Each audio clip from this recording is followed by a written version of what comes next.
मु संग्राम राणा विराट खबर news channel Chilika block reporter मो तरफ एवं मो विराट खबर न्यूज तरफ समस्त ओडिशावासी को शारदीय दुर्गा पूजा और दशहरा उपलक्षे हार्दिक हार्दिक अभिनंदन जनाऊँगी आ माँ निकट में प्रार्थना करुच्ची आमर ये वर्षटी किभली भाव में समस्त सुख समुद्री आनीदेव।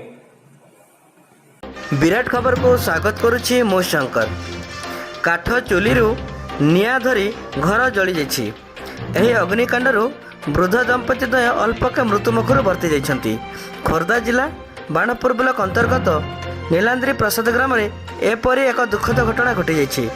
हस्तगत होइतिबा तथ्य मुताबक नीलाद्री प्रसाद ग्रामर गंगाधर नायक एवं अन्नपूर्णा नायक नामक वृद्ध दंपति एक छोट चालघरे बसवास करती।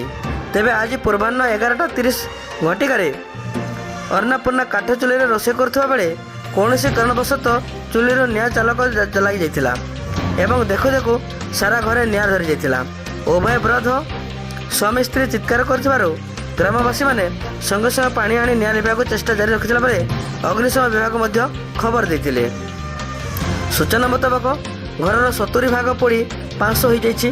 तेबे गंगाधर निहाती गरीब होइथिबारु सरकार पक्षर तांको परिवार को साहाय्य पाई साधारण दाबी होछि। खोर्धारू संग्राम राणा रिपोर्ट न्यूज विराट खबर।